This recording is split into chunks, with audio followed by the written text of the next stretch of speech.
nuestra lección divina, ya después de que hicimos nuestro cantito al Espíritu Santo, o la invocación en forma verbal de oración. Ahora vamos a empezar con nuestro Evangelio.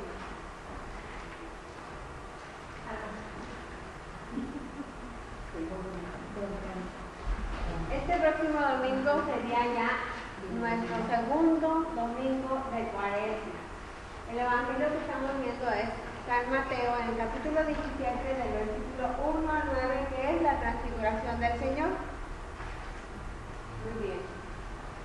Empezamos con la proclamación del Evangelio. Cada quien podemos hacerlo, ya hemos dicho, una o dos versiones proclamadas para ver diferentes palabras. Nosotros nos vamos a poner especialmente ya directo con el versículo a versículo después de que hemos leído nuestro Evangelio. Vamos a pasar. ¿Qué dice el texto? Tomando versículo por versículo. Dice: 6 días después, Jesús tomó consigo a Pedro, a Santiago y a su hermano Juan, y se los llevó aparte a una montaña alta. Empezando con este versículo. Si nosotros recordamos, después de que vimos bienaventuranzas, la ley, después las tentaciones, hemos cambiado ya de lugar, ya no estamos ni en la montaña donde estaban mencionadas las bienaventuranzas, ni tampoco en el desierto donde Jesús es tentado. Cambiamos de ubicación.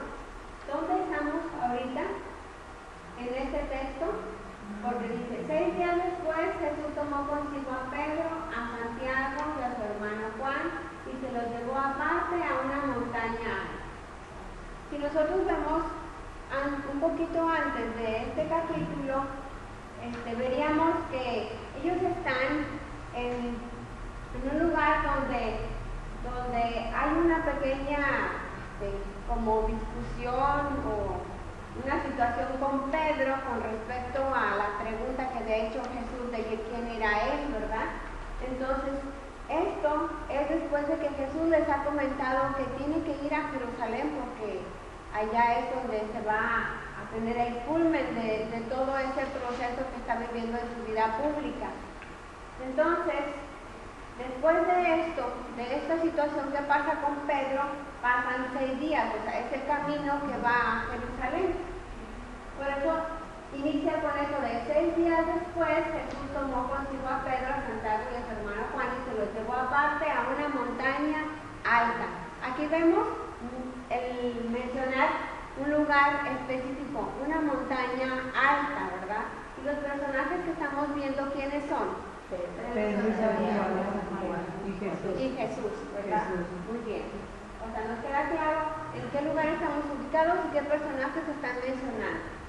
En el número 2 dice: y se transfiguró delante de ellos, su rostro resplandecía como el sol y sus vestidos se volvieron blancos como la luz.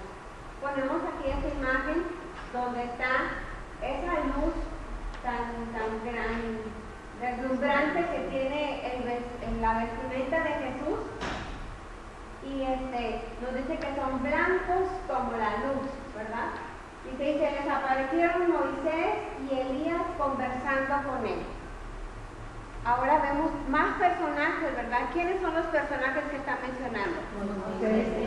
Moisés y Elías, aparte de los que ya estaban presentes, ¿verdad? Jesús con esos 3 discípulos, son 3. Muy bien. ¿Y qué era lo que están haciendo? Pues conversando con él. Jesús estaba conversando con estos 2 personajes. ¿Quiénes son Moisés y Elías? ¿Alguien sabe quiénes son estos personajes de lo que conocen del Antiguo Testamento? Primero, Moisés, ¿quién es? Primero es Moisés y después Elías. Moisés, ¿quién es? El enviado por Dios y que después proclamó esas leyes, ¿verdad?, que dejó establecidas y por las que se regía todo ese pueblo judío. Entonces era un personaje importante en el pueblo judío. ¿Y Elías quién era? ¿Saben quién era? Era un profeta, ¿sí? Uno de los profetas, de los grandes profetas. Estos dos personajes aquí nos están dando lo que es la ley y lo que son los profetas. Y entonces ahí en el centro, si se fijan en las posiciones en el dibujo, en el centro ¿quién está? Jesús, ¿verdad? Porque Él viene a unificar lo que es la ley y lo que se ha profetizado sobre Él. Él ya no es un profeta en sí solamente y no es una persona que conoce también la ley, es todo a la vez. Vamos a ver quién es. Continuamos. En el versículo 4 dice: Pedro entonces tomó la palabra y dijo a Jesús: Señor, qué bien estamos aquí. Si quieres, haré aquí 3 tiendas, una para ti, otra para Moisés y otra para Elías. Yo les puse aquí el dibujito de una choza. O sea, aquí hay algo importante. Anteriormente, pues quizá desde que empieza el hombre a recoger cosechas y sabes hacerse agradecido ante Dios, ha tenido festejo. Ellos, los judíos, también copiaron esta tradición donde después de que se levantaban las cosechas se iba a dar gracias, y normalmente en el pueblo judío había un templo importante a donde todo el pueblo iba y daba las gracias y se llevaban ofrendas, y afuera del templo se ponían esas chozas porque como era en verano, ahí se quedaba la gente porque duraba 6 días esa fiesta, fíjense, 6 días igual. Entonces, aquí esto de las fiestas de los sucos o de tiendas o tabernáculos era una tradición judía. Entonces, ahí era la alegría y el festejo. Entonces, ¿qué hace Pedro aquí? Pues le dice a Jesús: ¿por qué no nos quedamos aquí? ¿Verdad? O sea, qué bonito estar aquí Moisés, está Elías. Pues vamos a disfrutar prácticamente de lo que quería, quedarse en esa comodidad, en esa admiración y alegría que sentían ellos cuando sucede esto, de que está Jesús con ellos dos conversando, ¿verdad? Muy bien.